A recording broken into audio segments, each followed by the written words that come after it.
Assalamualaikum warahmatullahi wabarakatuh. Kembali lagi di channel Detektif Aceh. Pada video kali ini, kita akan membahas hikayat Jugitapa. Sebelum mulai, ada baiknya Anda berlangganan terlebih dahulu di channel ini, karena itu menjadi penyemangat buat kami untuk terus memperkenalkan Aceh di mata dunia.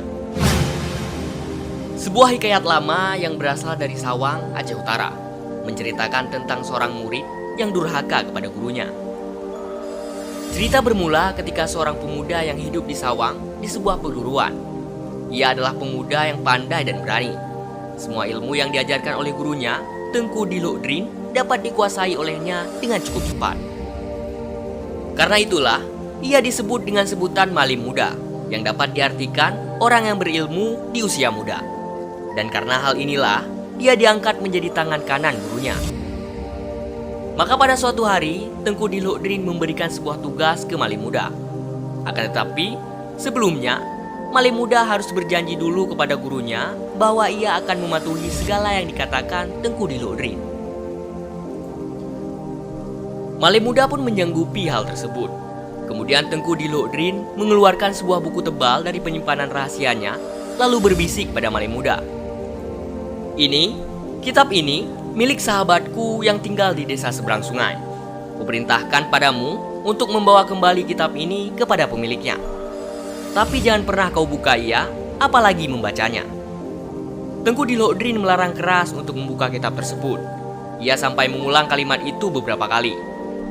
Tanpa terlalu banyak bicara, malim muda kembali menyanggupi hal tersebut.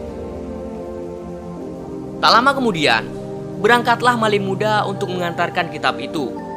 Perjalanan yang harus ia tempuh untuk mengantarkan benda itu adalah 1 hari. Dan ia harus kembali lagi kepada gurunya untuk melaporkan diri. Ketika perjalanan sudah setengah jalan, malim muda berpikir, mengapa kitab ini tidak boleh dibuka? Pasti ada sesuatu. Mungkin Tengku tidak bisa memberitahuku bahwa kitab ini kitab bertuah, penuh dengan ilmu tinggi. Bisa-bisa nanti aku bisa menyainginya, pikir malim muda. Maka muncullah pikiran malim muda untuk melanggar janjinya kepada sang guru. Berhentilah dia di perjalanan untuk membuka kitab tersebut. Benar saja, isi kitab adalah ilmu-ilmu tinggi yang belum ia pelajari, seperti cara berubah menjadi tumbuhan atau binatang. Ia pun mempelajari ilmu itu, dan tak lama, malim muda sudah menguasainya. Ia lalu melanjutkan perjalanan mengantar kitab. Sesampainya di desa seberang, malim muda memberikan kitab tersebut dan kembali melanjutkan perjalanan pulang. Ternyata sang guru, yaitu Tengku Dilok Drin, sudah mengetahui melalui mata batin jika muridnya sudah melanggar janji. Akan tetapi, Tengku Dilok Drin yang bijak tak mengatakan apa-apa pada malim. Ia hanya melihat dan memantau gerak-gerik muridnya dari jauh. Adapun istri Tengku Dilok Drin adalah seorang wanita yang masih muda dan jelita. Kecantikannya membuat malim muda terpesona. Karena di Bambuk Cinta, malim muda menggunakan ilmu baru yang diperoleh tanpa seizin gurunya untuk hal-hal tercela. Terkadang, ia merupakan diri menjadi sebatang pohon pisang di samping sumur hingga dengan bebasnya mengintip istri Tengku Dilok Drin saat mandi. Sang guru tahu dengan hal itu, tapi dia menunggu waktu yang tepat. Hingga datanglah waktu yang tepat. Saat itu malim muda sedang menjelma menjadi pohon pisang. Maka datanglah Tengku Dilok Drin membawa parang sambil berkata, "Sudah semenjak dulu pohon pisang ini tumbuh, tapi tak pernah berbuah. Ada baiknya aku tebang saja." Setelah berkata demikian, ia pun mengayunkan parangnya. Malim muda kalap. Ia segera merubah dirinya menjadi kucing dan lari tunggang langgang dan tak pernah kembali. Karena itulah, malim muda menjadi murid durhaka dan julukannya berubah menjadi Jugi yang berarti durhaka. Ia pun kabur ke hutan untuk bertapa.